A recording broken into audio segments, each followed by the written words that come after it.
సహజంగా మనుషులు ఏమనుకుంటారంటే, నేను దేవుని మార్గంలోకి వచ్చాను, అన్ని క్రమంగా ఉన్నాను, కానీ మధ్యలో నేను జారిపోయాను, కొన్ని దేవునికి నచ్చని చర్యలు నా వల్ల జరిగినాయి, ఇక నన్ను దేవుడు వదిలేస్తాడు, దేవుడు నన్ను పట్టించుకోడు, ఇంకా అయిపోయిందిలే నా బతుకు అని కొంతమంది విశ్వాసులు, కొంతమంది పరిచర్య చేసే స్థాయికి వచ్చిన వాళ్ళు, కొంతమంది సేవకులైన వాళ్లకు కూడా ఇలాంటి గిల్టీనెస్ అనేది ఒకటి ఉంటుంది. ఒక్కటి గుర్తుపెట్టుకోవాలి,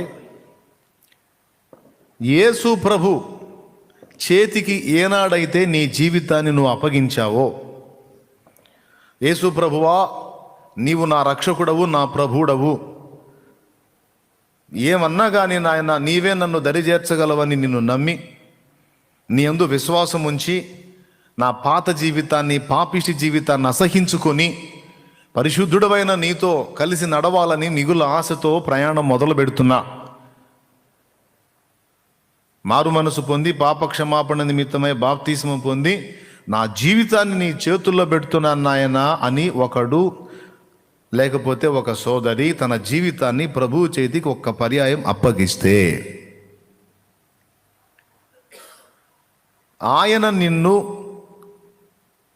వదిలిపెట్టడం అనేది ఇక జరగదు.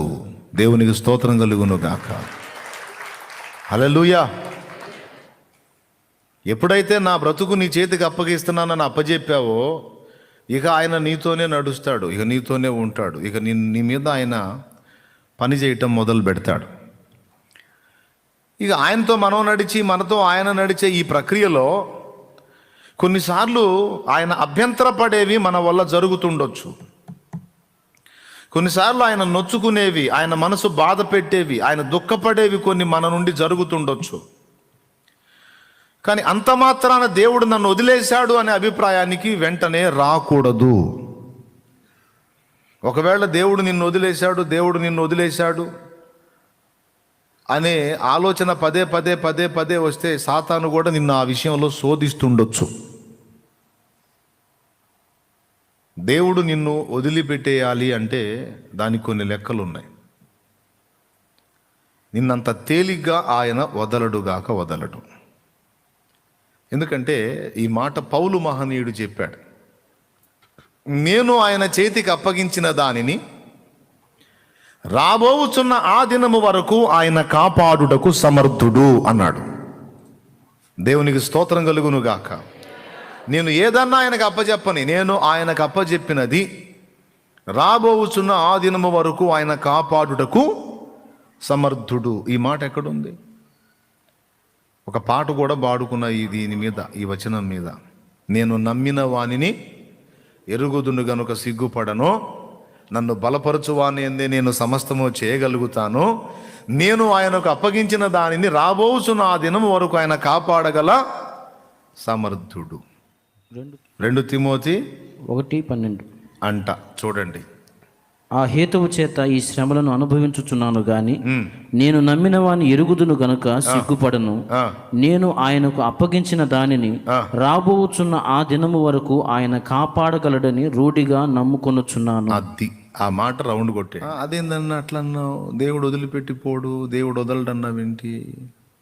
మరి అట్లయితే సౌలును యెహోవా ఆత్మ వదిలి వెళ్ళిపోయాడు కదా, సంసోనును యెహోవా ఆత్మ వదిలి వెళ్ళిపోయాడు కదా, దేవుడు వదిలేశాడు కదా, వదలడు అనే మాట వాడుతున్నావేంటి నువ్వు అని మీరు అడుగుతారు అని నాకు తెలుసు.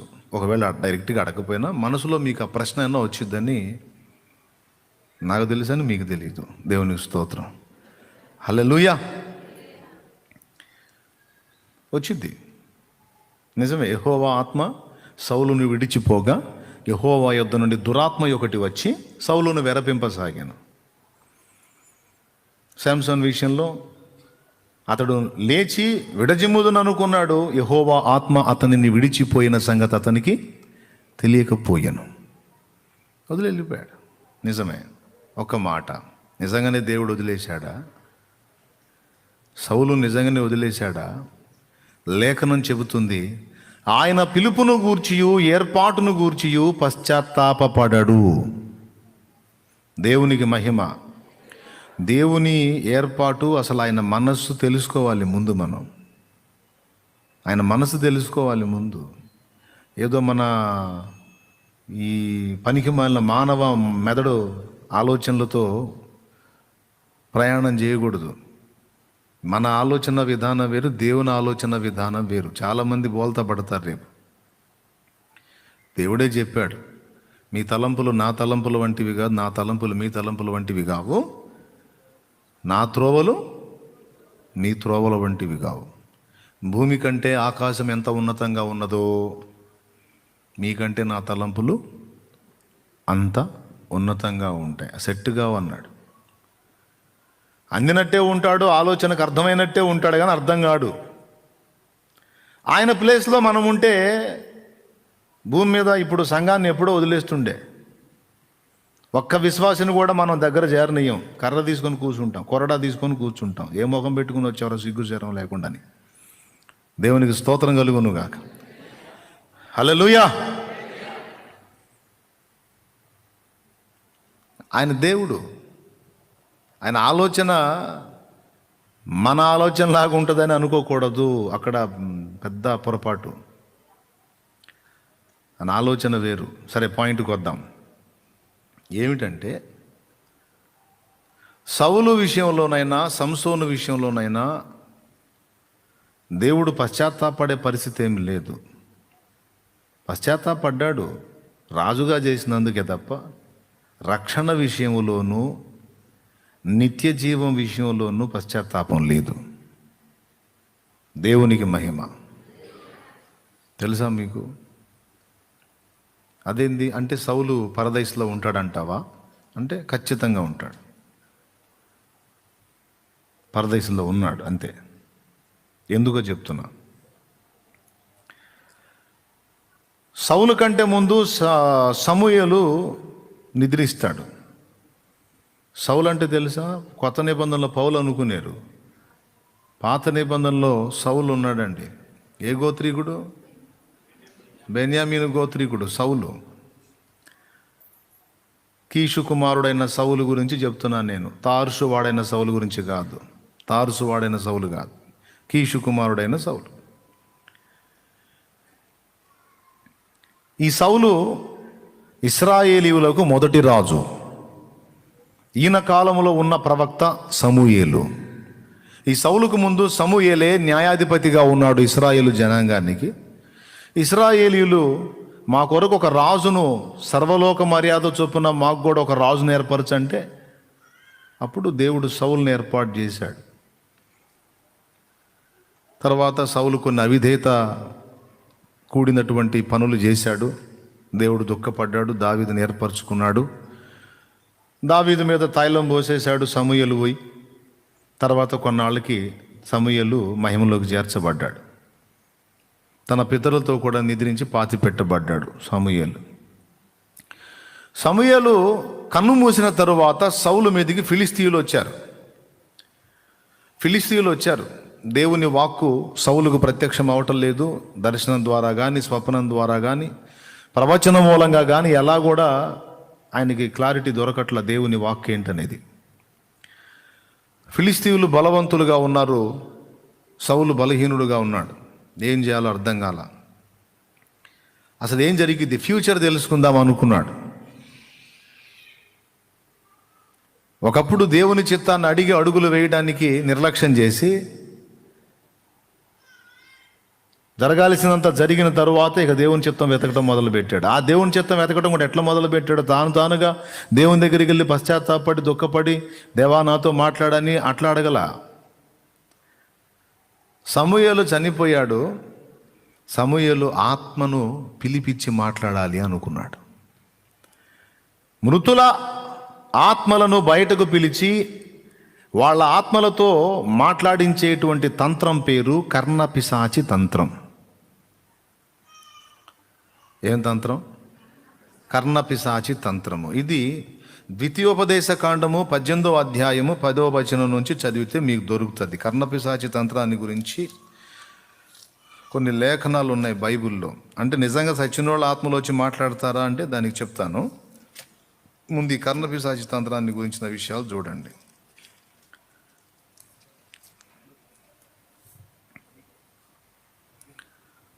18:10 త్వరగా చదువు ఎవరన్నా ఉంటే. తన కుమారునైనను తన కుమార్తెనైనను అగ్నిగుండము దాటించు వానినైనను శకునము చెప్పు సోదెగానినైనను మేఘ శకునములను గాని సర్ప శకునములను గాని చెప్పు వానినైనను చిల్లంగి వానినైనను మాంత్రికునైనను ఇంద్రజాలికునైనను కర్ణపిశాచి నడుగు వానినైనను. అక్కడ ఉంది చూడండి, కర్ణపిశాచి నడుగు వాని. అక్కడ అండర్లైన్ చేయండి, కర్ణపిశాచి తంత్రము. తర్వాత దయ్యముల యొద్ద విచారణ. యెషయా గ్రంథము 19వ అధ్యాయము 3వ వచనం 4వ లైన్ చూడు. కావున వారు విగ్రహముల యొద్దకును గొణుగు వారి యొద్దకును కర్ణ పిశాచి గలవారి యొద్దకును సోదెగాండ్ర యొద్దకును విచారింప వెళ్ళుదురు. 2. అలాగే యెషయా గ్రంథము 8వ అధ్యాయము 19వ వచనం చూడు. వారు మిమ్మును చూచి కర్ణ పిశాచి గలవారి యొద్దకును కిచకిచలాడి గొణుగు మంత్రజ్ఞుల యొద్దకును వెళ్ళి విచారించుడని చెప్పున్నప్పుడు జనులు తమ దేవుని యొద్దనే విచారింపవద్దా? సజీవుల పక్షముగా చచ్చిన వారి యొద్దకు వెళ్ళదగునా? సజీవుల పక్షముగా చచ్చిన వారి యొద్దకు వెళ్ళదగునా? ఇప్పుడు దీన్ని బట్టి మీరు ఆలోచన చేయాలి. కర్ణపిశాచి తంత్రము అంటే చచ్చిన వారి యొక్క ఆత్మలను వెలికి తీసి వారి ఆత్మలను బయటకు పిలిచి వారి యొద్ద భూమి మీద బ్రతికున్న వారి జీవితంలో ఏం జరుగుతాయో తెలుసుకోవటానికి విచారించుట. ఆ ప్రక్రియనే కర్ణపిశాచి తంత్రము అంట. కర్ణం అంటే చెవి, పిశాచి అంటే దయ్యము, చెవి దయ్యం అన్నమాట. ఆ దయ్యానికి ఆ శక్తి ఉంది. ఆ దయ్యము చచ్చిపోయిన మృతుల ఆత్మలను బయటికి పిలుస్తుంది. పిలిచిన దాన్ని బట్టి ఆ మాటలు మనం వాళ్ళ దగ్గర నుంచి కొంత ఇన్ఫర్మేషన్ మనం పొందొచ్చు అనే విద్యను అప్పట్లో లైన్లో ఉంచారన్నమాట. ఇప్పుడు కూడా సోది చెప్పించుకుంటారు కదా. వాళ్ళు ఎవరన్నా కుటుంబ సభ్యులు ఒకటి పోతే ఈ చెయ్యి ఇస్తారు, సోది చెప్పే వాళ్ళని పిలిచి చెయ్యి ఇచ్చి, అయ్యా సోది చెప్పంటే వాళ్ళు కాసేపు అది ఇదని వేడుకొని ఒక జీవి పోయింది మీ ఇంటి నుంచి అంటే వీళ్ళ పక్కన వాళ్ళు అడుగుతారు, ఏ జీవో అడుగు అని. ఆడజీవా మగజీవా అంటారు. అంటే రాజు అయితే గడ్డము, రంబ అయితే కమ్మ అంటాడు. నాకు తెలియదు, వాళ్ళే చెప్పారు అని ఏమో చేతుంది. ఆయన పట్టుకుంటాడు. అక్కడ చిన్న బ్యాలెన్స్ ఉంది, ట్రిక్. చచ్చిపోయిన మనిషి ఎవరో వాళ్ళే చూపిస్తారంట. రాజు అయితే గడ్డము, రంభ అయితే కమ్మ. అంటే ఇక్కడ నుంచి ఆ చేతిని అలా తీసుకొని పోతా ఉన్నప్పుడు ఆటోమేటిక్గా వాళ్ళ ఇంట్లో మగ మనిషి పోయాడు అనుకో, ఆమె గడ్డం గడ్డకి తీసుకెళ్తే చేయని. ఆడ మనిషి పోయిందనుకో ఆమె చెవి దగ్గరికి పోయింది. ఎటు కూడా అదే ఆడ చూపించేదని. ఈ సైకలాజికల్ ట్రిక్ ఇది. ఓకే, ఇక ఆమె తీసుకెళ్ళేది కదా, అక్కడ పెట్టింది కదా. కమ్మంటే అమ్మో ఆడ మనిషి అని అన్నాడు. ఇక వెంటనే ఏడుపు స్టార్ట్ అయింది. చెప్పేశాడు, ఆడ మనిషి అని చెప్పేశాడు. ఇంట్లో అమ్మాయి సంగతి చెప్పేశాడు, లేకపోతే అమ్మ సంగతి చెప్పేశాడని ఇక ఇక్కడ కళ్ళలో నీళ్లు స్టార్ట్ అవుతాయి. ఇక మొదలు పెడతాడు, ఇక నా జీవి ఇక్కడే తిరుగుతుంది, మీ చుట్టే తిరుగుతుంది, మీ ఇంటి చుట్టే తిరుగుతుంది, అటు తిరుగుతుంది ఇటు తిరుగుతుంది అంటే ఎక్కడ తిరుగుతారా అమ్మ, ఏడ తిరుగుతారా? ఇక గందరగోళం అయిపోతుంటారు అన్నమాట. మరి ఇన్ని రకాలుగా మిమ్మల్ని కాపాడినా, ఇన్నిసార్లు మిమ్మల్ని కాపాడినా, ఇంకా కాపాడుతా, నాకు ఇష్టమైనది చేయాలి మీరు, నాకు అది కావాలి ఇది కావాలని ఈ సోది చెప్పేవాడి కోరికలన్నీ అందులో పెట్టి ఆమె అడిగినట్టు అడిగి శుభ్రంగా స్వాహా చేసి బుర్ర తీసుకొని జంపు. ఇప్పటి తంతు అది.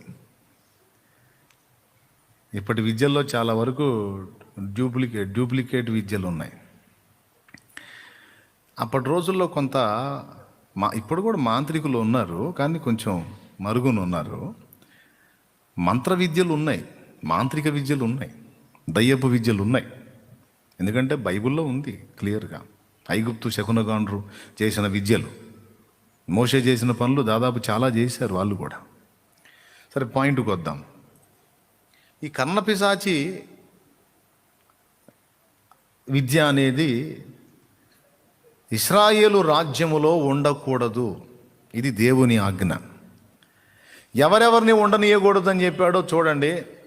ద్వితీయోపదేశకాండం 18వ అధ్యాయం 10వ వచనంలో తన కుమారునైనను కుమార్తెనైనను అగ్నిగుండము దాటించు వారిని, అంటే నరబలులు ఇచ్చేటువంటి వారిని, శకునము చెప్పు సోదగానిని, మేఘ శకునములను కానీ సర్పశకునములను కానీ చెప్పువానిని, చిల్లంగి వానినైనను మాంత్రికునినైనను ఇంద్రజాలీకునినైనను కర్ణ పిశాచిని అడుగువానినైనను దయ్యముల యొద్ద విచారణ చేయువానినైనను మీ మధ్య ఉండనీయకూడదు.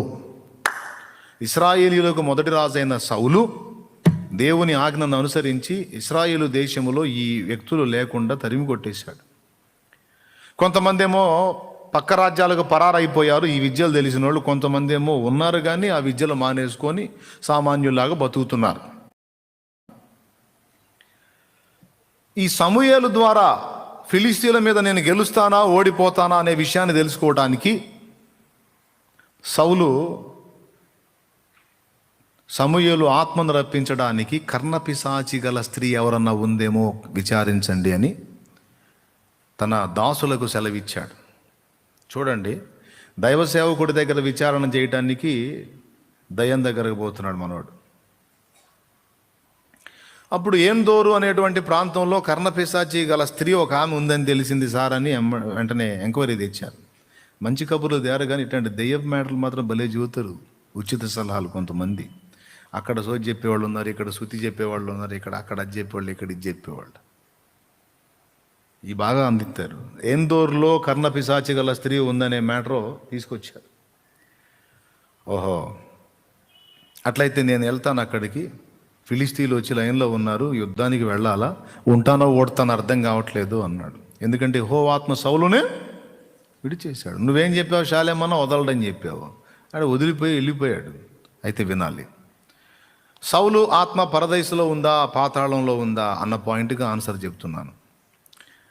కర్ణపిశాచి దగ్గరికి, ఆ స్త్రీ దగ్గరికి వెళ్ళడానికి సౌలు గెటప్ మార్చుకున్నాడు. ఒరిజినల్ రాజు గెటప్ అయితే ఆమె అదురుపోయి ఆ విద్య ప్రదర్శించదని వేరే గెటప్ వేసుకొని పోయాడు. ముందు మనకు మ్యాటర్ కావాలని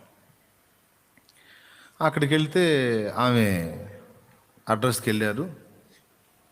ఎవరు బాబు మీరు, ఏంటంటే ఇట్లాగా ఒక విషయం కోసం వచ్చాంలే, ఒక మనిషిని గురించి విచారించాలి, కర్ణపిశాచి విద్యను ప్రదర్శించాలంటే మీరేం మైండ్ ఉందా లేదా, మన రాజైన సౌలు ఏం ఆజ్ఞాపించాడు, సౌలుతోనే మాట్లాడుతుంది, ఈ విద్య ప్రదర్శించకూడదని చెప్పలేదా, ప్రదర్శించే వాళ్ళని చంపేస్తానని వార్నింగ్ ఇవ్వలేదా, నేను చేయను. అప్పుడు ఆయన అన్నాడు, నీ ప్రాణానికి వచ్చిన ఇబ్బంది ఏం లేదు, నాది పూచి, చాలా ముఖ్యమైన విషయం, నీకు ఎంత ధనం కావాలని ఏర్పాటు చేస్తాను, ముందు అడగాల అన్నాడు. అప్పుడు ఆమె, మరి ఎవరికి తెలియకుండా రహస్యంగా ఉండాలంటే ఉంటాం, అందుకే కదా మేము ఈవేళ వచ్చాము, రహస్యంగా వచ్చాము. గెటప్ పర్సనాలిటీ చూస్తే ఆమెకు డౌటే. కరెక్ట్గా 7 అడుగులు ఉన్నాడు. ఇశ్రాయేలు మొత్తంలో పొడుగైనోడు ఆ ఒకడే, 7 అడుగులు. ఆమెకి మీమాంస, సౌలా కాదా, సౌలే. సరే, సౌలు అయితే ఎందుకు అడగటానికి వచ్చాడు, తానే పని కట్టుకొని రావటం ఏంటి, బహుశా ఏదో ఘట్టమైన ఇబ్బంది ఎదురై ఉండొచ్చు. ఏది ఏమైనా సావో బతుకో నీ ప్రాణానికి నాది బాధ్యత అని మాటిచ్చాడు గనక, రాజు మాటిస్తే తప్పడు గనక నాకు వచ్చిన డోకా ఏం లేదని ఒక అండర్స్టాండింగ్కి వచ్చి పూనుకుంది. కర్ణపిశాచి తంత్రము వాస్తవంగా మృతుల ఆత్మలను బయటికి తీసి వాళ్ళతో మాట్లాడించేంత శక్తిగల విద్య ఏమీ కాదు. మృతుల ఆత్మలు, వినండి బాగా, మృతుల ఆత్మలు దేవుని అధీనంలో ఉంటాయి. మృతుల ఆత్మలు దేవుని ఆధీనంలో ఉంటాయి, సాతానాధీనంలోకి రావై. వస్తే వాడు ఏమైనా చేపిస్తాడు, దేవుని ఆధీనంలోకి వెళ్ళిపోతాయి. మీరు ప్రకటన గ్రంథంలో యేసయ్య మాటను కూడా మీరు గమనించవచ్చు. మరణము యొక్కయు పాతాళ లోకము యొక్కయు తాళపు చెవులు నా స్వాధీనంలో ఉన్నవి అనే మాట అన్నాడు ఆయన. దేవునికి స్తోత్రం.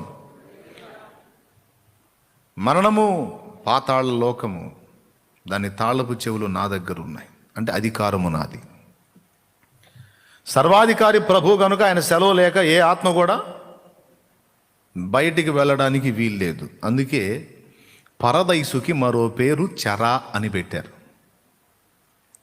ఆయన ఆరోహణమైనప్పుడు చెరను చెరగా కొనిపోయి మనుషులకు ఈవులను అనుగ్రహించను అనే మాట ఎఫెసీలోకి రాసిన పత్రికలో ఉన్నది. కాబట్టి మృతుల స్థితి అది. ఇప్పుడు సమూయేలుని నా కొరకు రప్పించమని ఆమెను అతడు అడిగాడు. ఎవరతడు? సౌలు. ఎవరిని అడిగాడు? కర్ణపిశాచిని. ఆమె మొదలు పెట్టింది ఏదో తూతిరి భాత్రి జాత్రి అనే ఏదో మంత్రాలు ఉంటాయిగా అని మొదలుపెట్టి ఏదో ఆ గోళం మొదలుపెట్టింది. మొదలుపెట్టి ఎవరిని రప్పించాలి నీ కొరకు? చచ్చిపోయినోడిని. ఎవరు చచ్చిపోయినోడు? ఎవరు అంటే సమూయేలును రప్పించాలి నా కొరకు అన్నాడు. సమూయేలు ప్రవక్త, సమూయేలును రప్పించమంటున్నాడంటే ఇతను అయినా సరే నీ ప్రాణానికి భయమే లేదని మాట ఇచ్చాడు కనుక నాకేం అని మొదలుపెట్టింది. విషయం ఏంటంటే ఈ మాంత్రిక విద్యలను ఉపాసించే వాళ్ళందరికీ సాతాను సహకారి, దయ్యాలే వాళ్ళ హెల్పర్స్. అవి కూడా అన్ని కార్యాలు చేసేయవు, వాటి కార్యాలకు కూడా హద్దులున్నాయి. ఏదైనా చేసేయచ్చు అంటే భూమి మీద ఒకరిని కూడా బతకనియవు. అది ఏమి చేయాలన్నా, దయ్యాలు ఏ కథ చేయాలన్నా, ఏ కమామిషి చేయాలన్నా దేవుని పర్మిషన్ కావాలి. దేవుడిచ్చిన హద్దులో, దేవుడిచ్చిన పరిధిలోనే వాటి పెత్తనం. హలో, వాటికి ఆ హద్దులు మించి వెళ్ళటానికి లేదు. దయ్యాలు దేవుని ఆజ్ఞకు లోబడతాయా? ఖచ్చితంగా. సర్వోన్నతుడైన దేవుని కుమారుడా, మాతో నీకేం పని? కాలము రాకమును పెంబమును నశింపజేయవచ్చితివా? నీవు మమ్మల్ని వెళ్ళగొట్టిన ఎడలా పాతాళములోనికి వెళ్ళునట్లు నీవు మాకు ఆజ్ఞాపించవద్దు. ఆ పందుల మందలోకి పోవున్నట్లు మాకు అవకాశం ఇవ్వమని దయ్యములు అడిగినవి. ఇది లూకా సువార్త 8:26లోను, మత్తయి సువార్త 8:28లోను రాయబడి ఉన్నది. ఇంటికి పోయినాక చూసుకోండి, రెఫరెన్స్ గుర్తు రాసుకోండి, అంతే. అధికారం ఉంది ఆయనకి. కాబట్టి ఈ మంత్ర విద్య చేసే వాళ్ళు ఏం చేస్తారంటే దయ్యం ఒక దాంతో లింక్ ఏర్పరచుకుంటారు. దయ్యములంటే దేవదూతలే, పడద్రోయబడిన దేవదూతలు, వాటి స్థానాన్ని కోల్పోయిన దేవదూతలు. మానవుడి కంటే కొంచెం ఎక్కువ శక్తులు కలిగినవి. మన ఇళ్లలో, చుట్టుపక్కల మానవ సమాజంలో ఏమేం జరుగుతున్నాయో వాటికి తెలుసు వాటికి. వీళ్ళు ఏం చేస్తారంటే ఆ దయ్యంతో సంబంధం ఏర్పరచుకుంటారు, ఒక ఒప్పుదల కుదుర్చుకుంటారు అన్నమాట. దానికి కూడా భూమి మీద దయ్య పనులు జరగాలంటే ఓ మనిషి హెల్ప్ కావాలి. నేను గతంలో చెప్పాను, దేవుడు భూమి మీద కార్యాలు చేయాలన్నా మానవ సహాయం కావాలి, దయ్యం పని చేయాలన్నా మానవ తోడ్పాటు కావాలి. ఇప్పుడు నేను మీకు సువార్త వాక్యం చెప్పాలి, మరి నేను దేవుని పక్షంగా మీకు మాట్లాడడానికి దేవుడు వాడుకుంటున్న ఒక సాధనం. నేను రాను అనుకుందా, నేను ఇక్కడ లేను, ఈ మాట అందదుగా మీకు. స్తోత్రం. ఇప్పుడు నేను దేవుని మాట నా నుండి మీకు అందాలి, దేవుని నుండి మీకు మాట అందాలి. సో మధ్య ఒక పాత్ర కావాలి, మానవ సాయం, మానవ పాత్ర. దేవుడికైనా తప్పదు, దయ్యానికైనా తప్పదు. కాబట్టి దయ్యానికి కూడా ఒకడు కావాలి, ఒక మనిషి. ఈ మనిషికి కూడా ఒక దయ్యం సహాయం కావాలి మానవాతీత కార్యాలు పొందుకోవటానికి. అదంత తేలిగ్గా వశం కాదు. దానికోసం కొన్ని మంత్రాలు, కొన్ని వస్తువులు, కొన్ని పదార్థాలు అంటే ఏం లేదు. వీడు నమ్మకస్తుడా కాదా అని నిగ్గు తేల్చుకోవడానికి వాడు చేయడానికి ఇబ్బందికరమైన పనులు చాలా చెబుతుంది ఒక దయ్యం. అవన్నీ సిగ్గు లేకుండా వాడు అన్నీ చేశాడు అనుకో, రైట్, వీడిదంతా మన బీజమే, వీడు మనకు పనికి వస్తాడని అప్పుడు వాడికి అందుబాటులోకి వచ్చింది. వాడు బాగా దాని వశం అయిన దాకా వాడి చేత ఆ పని ఈ పని అన్నీ చేపించి వీడి నేను ఏ జీవితం అది వింటాడు. వీడేమనుకుంటాడు, దయ్యం నాకు వశం అవుతుంది అనుకుంటాడు. ఇది పిచ్చి తెలివి. దయ్యం వీడికి వశం కావటం కాదు, అది చెప్పిందల్లా వీడు చేసి వీడు దానికి వశం అవుతున్నాడు. అది తిక్కల్దా. వీడు ఆ భ్రమలో ఉంటాడు, నేను చిటికేస్తే అది వచ్చి నాతో మాట్లాడిద్దని. అదేం ఆనందపడిద్ది? నేను భూమి మీద మనుషుల్ని నాశనం చేయడానికి నాకు ఒక సాధనం దొరికిందని అది ఆనందపడుతుంటుంది. వీళ్ళిద్దరూ ఒకరినొకళ్ళు మోసం చేసుకొని నవ్వుకుంటుంటారు అన్నమాట. అర్థమైందా? ఒక కమిట్మెంట్కి వస్తారన్నమాట, ఒప్పుదలకి. ఏంటి ఒప్పుదల అంటే, నువ్వు అడిగినవన్నీ నేను ఇస్తాను, నేను కోరినవన్నీ నువ్వు చేయి. నేను అడిగినని నాకు చెప్పు, నేను కావాలనుకున్నవి నాకు ఇవ్వు అంటే దానికి ఉన్న ఒక పరిధి ఉంటుంది. ఈ పరిధిలోనైతే నేను ఇవ్వగలుగుతాను అని ఏం చేసిద్దంటే, వాడు అడిగినవి వాడికి ఏర్పరచడానికి దానికి అవకాశం ఉన్నంత వరకేమో నువ్వు ఈ సింపుల్ పని చేయి, దీన్ని బట్టి నీకు ఇది వచ్చిద్ది అని చెప్పిద్ది. వాడు అడిగింది కష్టతరమైందనుకో, వాడు చేయలేని పని ఒకటి చెప్పిద్ది. అది చేస్తే కానీ నరుడా, అది చేస్తే కానీ నువ్వు అడిగింది నీ వశం కాదు అంటే, అది చేయాలంటే ఏం చేయాలంటే అక్కడ అద్దా ఇక్కడ ఇద్దా అని చెప్పింది. వాడికి దొరికేది లేదు, వాడు తెచ్చేది లేదు, చేసేది లేదు. అందుకే నువ్వు చేయలేవంటే నేను చేయటానికి నువ్వు అవన్నీ తేవాల్సి ఉంటుంది. అన్న నిజంగా ఇవన్నీ జరుగుతాయి, ఏదో సినిమాల్లో ఉంటాయి కదా, రియల్గా జరుగుతాయంటే నీకు వీడియో తీసి చూపిస్తారేంది. మాంత్రిక విద్యలు చేసేవాళ్ళు ఇంతే, ఘోరమైన క్రియలు చేస్తారు వాళ్ళు. మారిన మాంత్రికులు ఇచ్చిన సాక్ష్యాలను బట్టి కొన్ని, నా పూర్వులు చెప్పిన మాటలు కొన్ని, పుస్తకాల్లో చదివినవి కొన్ని, ఆత్మీయ జీవితంలో ప్రత్యక్షంగా కొన్ని అనుభవాలు చూసినవి కొన్ని, నా ప్రాక్టికల్ లైఫ్లో నేను అనుభవించినవి కొన్ని, అన్నీ కలగలిపి ఒక అనుభవానికి వచ్చి నేను చెప్తున్నా ఇవన్నీ. అయితే ఇప్పుడు ఈమె మొదలుపెట్టి నీ కొరకు ఎవరిని రప్పించాలి అని అడిగింది. ఎవరిని రప్పించాలంటే చెప్పాడు, సమూయేలుని రప్పించాలని. సమూయేలు రప్పించడానికి తాళం ఏం చేతిలో ఉందాయింది, ఒక తన్నుదు అంతాడు దేవుడు. డోరు తీసి సమూయేలుదా బయటరా అంటానికి ఏమన్నా తాళం ఏం దగ్గర ఉందా? ఏమి దగ్గర ఒక తాళం ఉంది, ఆమెకు పరిచయం ఉన్న దయ్యపు తాళం. అర్థమైందా? దానికి ఒక ప్లేస్ ఉంది, ఒక ప్రదేశం ఉంది, దానికి కొన్ని సిగ్నల్స్ ఉంటాయి. ఇక ఏమో బుర్ర తీసుకొని మొదలుపెట్టిందో లేకపోతే శోకమెత్తి మొదలుపెట్టిందో, మొత్తానికి ఏం జరిగిందో రేపు సౌలుని అడిగితే కానీ చెప్పడు.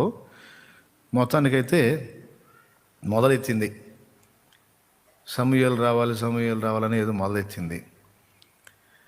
ఆమెకు తెలుసు ఎవరు వస్తారో, దయ్యం వచ్చిందని తెలుసు. దాని ఫ్రెండ్ దయ్యం ఉంటుంది కదా, రెగ్యులర్ దయ్యం, ఆ దయ్యం వస్తుంది లెక్క రావాలి. ఈ వేడుకోలంతటికి వచ్చి సమూయేలులాగా మాట్లాడి మాయ చేయాలి. చిత్రం ఏంటంటే, ఈ సౌలు వచ్చి అక్కడ అడుగుతున్నప్పుడు, ఆ కర్ణపిశాచ స్త్రీ తన మంత్రాన్ని ప్రయోగిస్తున్నప్పుడు వాస్తవంగా దయ్యం ఎంటర్ కావాలి కదా, కానీ దయ్యాన్ని ఆపి దేవుడు ఎంటర్ అయ్యాడు అక్కడ. దేవుడు జోక్యం చేసుకున్నాడు. అందుకే అమ్మగారు ఎర్రి కేక పెట్టింది,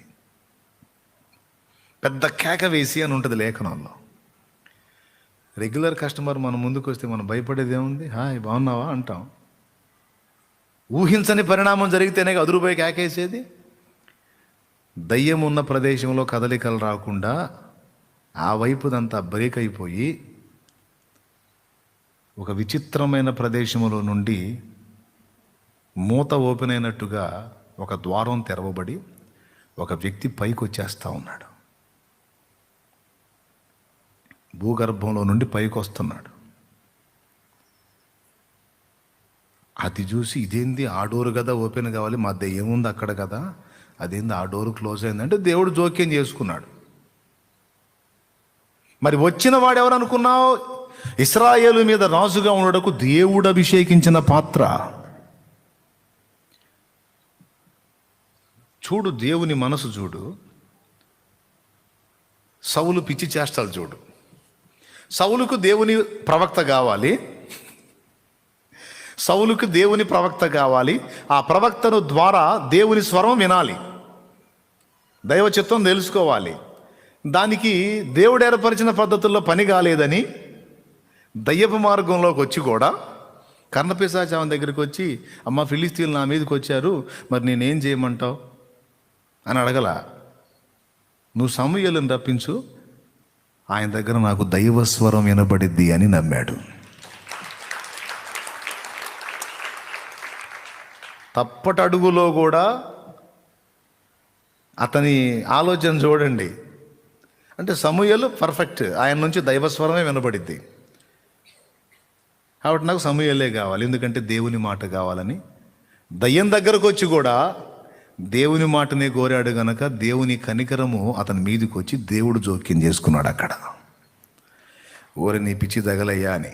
దేవునికి స్తోత్రం, హల్లెలూయా. దేవుడు జోక్యం చేసుకుని వాస్తవంగా దయ్యం వచ్చింది. దయ్యం వచ్చే మాయ మాటలు చెప్పి పంపించిద్ది సౌలుని.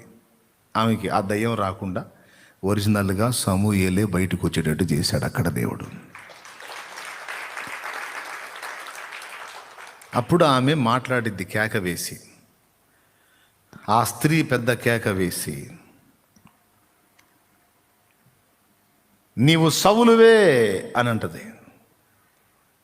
ఎందుకంటే నీవు రాజువి, అభిషిక్తుడు గనక దేవుడు నీ విషయంలో జోక్యం చేసుకున్నాడు. అంటే భయపడవాకు, నీకేం కనపడుతుందో చెప్పన్నాడు. దేవతలలో నుండి ఒకడు పైకి వచ్చుట నేను చూచుచున్నాను అన్నది ఆమె. మొదటి సమూయేలు గ్రంథము 28వ అధ్యాయం 11వ వచనం అంట చూడండి. ఆ స్త్రీ, నీతో మాట్లాడుటకై నేను ఎవరిని రప్పింపవలని అడుగగా ఈమె చేతుల్లో ఉంది. అతడు సమూయేలును రప్పింపవలనను. ఆ స్త్రీ సమూయేలును చూచి బిగ్గరగా కేక వేసి, నీవు సౌలువే, నీవు నన్నెందుకు మోసపుచ్చితివని సౌలుతో చెప్పగా, జస్ట్ దేవుడు పూనుకోపోతే ఏమో సౌలును మోసం చేసేది. చదువు. రాజు, నీవు భయపడవద్దు, నీకు ఏమి కనబడినదని ఆమెను అడుగగా, ఆమె దేవతలలో ఒకడు భూమిలో నుండి పైకి వచ్చుట నేను చూచుచున్నానెను. అద్దుగో, దేవతలలో నుండి ఒకడు భూమిలో నుండి పైకి వచ్చుట నేను చూచుచున్నానెను. చదువు. అందుకతడు ఏ రూపముగా ఉన్నాడని దాన్ని అడిగినందుకు, అది దుప్పటి కప్పుకుని ముసలివాడొకడు పైకి వచ్చుచున్నాడనగా, సౌలు అతడు సమూయేలు అని తెలుసుకుని సాగిలపడి నమస్కారము చేసెను. దేవునికి స్తోత్రం కలుగునుగాక. చూసావా, స్పష్టంగా ప్రవక్తే దుప్పటి కప్పుకున్న ముసలివాడు. ఆయన ఏజ్, ఆయన పరిచర్య దుప్పటి, గొంగళి దుప్పటి లేక దుప్పటి అంటే ప్రవక్త. రేటుకి వచ్చేసాడు. దేవుడు పూనుకున్నాడు. దయ్యం దగ్గరకు వచ్చి కూడా నా మాటనే కోరుతున్నాడు ఈ తిక్కలోడు. సరే కానీ సమయాలు పోయి చెప్పుపో అన్నాడు. వచ్చాడు సమయాలు. సమూయేలు, నన్ను పైకి రమ్మని నీవెందుకు తొందర పెట్టితివని సౌలును అడుగగా, సౌలు, నేను బహు శ్రమల్లోనున్నాను. ఫిలిష్తీయులు నా మీదకి యుద్ధమునకు రాగా దేవుడు నన్ను ఎడబాసి ప్రవక్తల ద్వారానైనను స్వప్నల ద్వారానైనను నాకేమియు సెలవీయకి ఉన్నాడు. కాబట్టి నేను చేయవలసిన దానిని నాతో తెలియజెప్పుటకై నిన్ను పిలిపించి తినను. అందుకు సమూయేలు, యెహోవా నిన్ను ఎడబాసి నీకు పగవాడు కాగా నన్ను అడుగుట వలన ప్రయోజనమేమి? యెహోవా తన మాట తన పక్షముగానే నెరవేర్చుచున్నాడు. నా ద్వారా ఆయన సెలవిచ్చి ఉన్నట్టు నీ చేతి నుండి రాజ్యమును తీసివేసి నీ పొరుగువాడైన దావీదునకు దాన్ని ఇచ్చి ఉన్నాడు. చూసావా, వచ్చినోడు సమూయేలేనా? ఇంకేమైనా డౌట్ ఉందా మీకు? సమూయేలేనా? రప్పించింది ఎవరు? కన్నపిశాచి స్త్రీయా లేదా దేవుడేనా? దేవుడే జోక్యం చేసుకున్నాడు, అనుమతించాడు, రప్పించాడు, బయటికి పంపించాడు. సమూయేలు రావడానికి అవకాశం ఇచ్చాడు, సౌలుతో మాట్లాడడానికి అవకాశం ఇచ్చాడు. ఓకే, ఆ తర్వాత సౌలు ఇప్పుడు పరదేశంలో ఉన్నాడా పాతాళంలో ఉన్నాడా అంటానికి ఆ ప్రశ్న మీద ఎత్తుకున్నా ఈ మ్యాటర్ మొత్తం. యెహోవా నిన్ను ఎడబాసి నీకు పగవాడు కాగా నన్ను అడుగుట వలన ప్రయోజనమే? నన్ను అడగటం వల్ల ప్రయోజనమే ఉంది అబ్బాయి. యెహోవా తన మాట తన పక్షముగానే నెరవేర్చుచున్నాడు. దేవుడు తన మాట తన పక్షముననే నెరవేర్చుచున్నాడు. నా ద్వారా ఆయన సెలవిచ్చి ఉన్నట్టు నీ చేతిలో నుండి రాజ్యమును తీసివేసి నీ పొరుగువాడైన దావీదునకు దాన్ని ఇచ్చి ఉన్నాడు. యెహోవా ఆజ్ఞకు నీవు లోబడక అమాలేకుల విషయములో ఆయన తీక్ష్ణమైన కోపము నెరవేర్చకపోయినా దానిని బట్టి యెహోవా నీకు ఈవేళ ఈ ప్రకారముగా చేయుచున్నాడు. ఈ రోజు ఈ ప్రకారంగా చేస్తున్నాడా? యెహోవా నిన్ను ఇశ్రాయేలీయులను ఫిలిష్తీయుల చేతికి అప్పగించును. యెహోవా ఇశ్రాయేలీయుల దండును ఫిలిష్తీయుల చేతికి అప్పగించును. రేపు నీవును నీ కుమారులను నాతో కూడా ఉందురు అని సౌలుతో చెప్పగా. దేవునికి స్తోత్రం కలుగును గాక. ఇప్పుడు చెప్పండి, సమూయేలు పాతాళ అగ్నిలో ఉన్నాడా, పాతాళంలోనే ఉన్న పరదైసులో ఉన్నాడా? పాతాళ అగ్నిలో ఉన్నాడా, పాతాళంలోనే పరిశుద్ధుల విశ్రమ స్థానమైన పరదైసులో ఉన్నాడా? సమూయేలు ఎందుకు పోతాడు అగ్నిగుండానికి? యథార్థంగా సేవ చేసిన భక్తుడు పరదైసులోనే ఉన్నాడు. క్రీస్తు శిలువలో ప్రాణం పెట్టక మునుపు పరదైసు భూగర్భంలోనే ఉంది, పాతాళంలో. క్రీస్తు శిలువలో ప్రాణం పెట్టి అందరి పాపముల కొరకు ప్రాయశ్చిత్తార్థమైన క్రయధనము రక్తము చిందించిన తరువాత ఆయన భూగర్భంలో ఉన్న పరిశుద్ధుల దగ్గరికి వెళ్ళి ఆ భూగర్భంలో ఉన్న పరదైసుని అంటే పరిశుద్ధుల విశ్రమ స్థానాన్ని చెరగా గొనిపోయి మనుషులకు ఈవులను అనుగ్రహించి 3వ ఆకాశములో పెట్టాడు.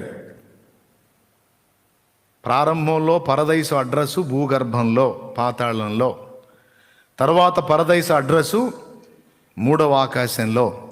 దీనికి రెఫరెన్సులు ఎఫెసీ పత్రిక మరియు 2 కొరింథీ పత్రిక. 2 కొరింథీ పత్రిక 12వ అధ్యాయము 3వ వచనంలోనేమో దేవుని పరదైసులోనికి కొనిపోబడి అని 3వ ఆకాశములో ఉన్న పరదైసు అడ్రస్ ఇస్తాడన్నమాట. పౌలు కొరింథీలోకి రాసిన 2వ పత్రము 12వ అధ్యాయము 3వ వచనంలో అతడు క్రీస్తునందున్న యొక్క మనుషుని నేను ఎరుగుదును, అతడు 14 సంవత్సరము క్రిందట 3వ ఆకాశమునకు కొనిపోబడెను. ఎన్నో ఆకాశానికి? 3వ ఆకాశమును. 3వ ఆకాశం. 3వ ఆకాశంలో ఎక్కడికి పోయాడు?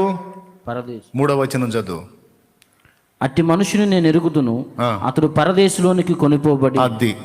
అది ఇప్పుడు పరదైస్ ఎక్కడుంది? 3వ ఆకాశంలో ఉంది. పరదైస్ అంటే పరిశుద్ధుల విశ్రమ స్థానం, పరిశుద్ధులు విశ్రమించు స్థానం అక్కడుంది. అంతకుముందు ఎక్కడుంది? యేసు శిలువలో ప్రాణం పెట్టక మునుపు ఎఫెసీ పత్రిక చూడు. 4:8. ఎఫెసీలోకి రాసిన పత్రిక 4వ అధ్యాయం 8వ వచనం. అందుచేత ఆయన ఆరోహణమైనప్పుడు చెరను చెరగా పట్టుకొని పోయి మనుషులకు ఈవులను అనుగ్రహించనని చెప్పబడి. చెరగా పట్టుకొని పోయాడంట. ఒక చెర అనే ప్రదేశం ఉందట, ఆ ప్రదేశాన్ని అలాగ అమాంతం తీసుకొని పోయాడంట. చదువు. ఆరోహణమాయనగా ఆయన భూమి యొక్క క్రింది భాగములకు దిగిననియు అర్థమిచ్చుచున్నది కదా. అద్దుగో ఇక్కడ ఈ చెర ఎక్కడుంది? ఫస్ట్ భూమి యొక్క క్రింది భాగము. ఆరోహణం అయినప్పుడు ఎక్కడికి వెళ్ళాడు? ముందు ఆరోహణం అయినప్పుడు పైకి వెళ్ళాలా? ఫస్ట్ భూగర్భంలోనికి వెళ్ళి అక్కడున్న చెర అంటే పరిశుద్ధులను తీసుకొని ఆరోహణమై 3వ ఆకాశంలో వాళ్ళని ఉంచాడు.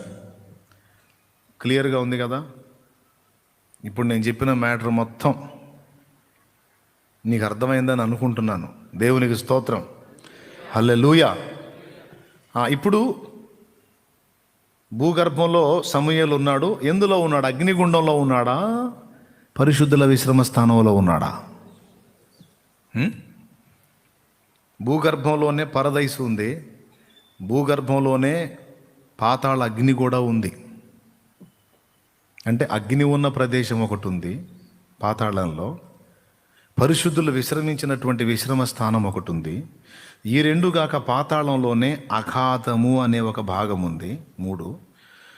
ఈ 3 గాక 4వది పాతాళంలోనే చీకటి బిలములు అనే స్థలం ఒకటి ఉంది. అర్థమైందా? వీటన్నిటి అడ్రస్ పాతాళమే. పాతాళంలోనే చీకటి బిలాలు ఉన్నాయి, పాతాళంలోనే అడుగు తెలియని అఘాతం ఉంది. బంగాళాఖాతం అంటారు కదా, అడుగు తెలియని స్థలం. అర్థమైందా? 3వది పాతాళంలోనే అగ్ని ఉన్న స్థలం ఉంది. 4వది పాతాళంలోనే పాత నిబంధన పరిశుద్ధుల ఆత్మలు విశ్రమించిన స్థలం ఒకటి ఉంది. దాన్నే ఖాళీ చేసి తీసుకొని పోయాడు. సిలువలో ప్రాణం పెట్టి వారి పాపముల కొరకు మన పాపముల కొరకు వెలజల్లించి వాళ్ళని తీసుకొని వెళ్ళి 3వ ఆకాశంలో పెట్టాడు. ఇది స్టోరీ. ఇప్పుడు అప్పటిదాకా యేసు సిలువలో ప్రాణం పెట్టక ముందు స్టోరీ కదా, సమూయేలుదేను సౌలుది. అప్పుడు సమూయేలు ఎక్కడుండి ఉండాలి? భూగర్భంలో. భూగర్భంలో అగ్నిలో ఉన్నాడా లేకపోతే పరిశుద్ధుల విశ్రమ స్థానంలో ఉన్నాడా? పరిశుద్ధుల విశ్రమ స్థానంలోనే ఉన్నాడు. ఇప్పుడు ఏమన్నాడు సౌలుతో? రేపు నీవును నీ కుమారులను నాతో కూడా నొందురు అన్నాడు. దేవునికి మహిమ. నేనేమో మృతుణ్ణి, మీరేమో ఇంకా సజీవులు భూమి మీద. అయితే ఈ ఒక్కరోజు గడిచిన తర్వాత రేపేం జరిగిందో తెలుసా? నువ్వు నీతో పాటు నీ కొడుకులు కూడా హతులవుతారు, మొత్తం మృతులైపోతారు. అయ్యి నీవు నీ కుమారులు నాతో కూడా ఉంటారన్నాడు. అంటే ఇప్పుడు చెప్పండి, సౌలు ఎక్కడున్నాడు? సౌలు ఎక్కడున్నాడు? సమూయేలు దగ్గర ఉన్నాడు. సమూయేలు ఎక్కడున్నాడు? అగ్నిగుండంలో ఉన్నాడా? నరకంలో ఉన్నాడా? పరదేశంలోనే ఉన్నాడు. మరి సమూయేలు దగ్గరే సౌలు కూడా ఉన్నప్పుడు ఇప్పుడు సౌలు కూడా ఎక్కడున్నాడు? పరదేశంలోనే ఉన్నాడు. ఇప్పుడు చెప్పండి, దేవుడు సౌలుని విడిచిపెట్టేశాడా? స్తోత్రం గట్టిగా చెప్పాలి. దేవుడు సౌలుని విడిచేశాడా? తన పిలుపు విషయంలోనూ ఏర్పాటు విషయంలోనూ ఆయన పశ్చాత్తాపపడడు.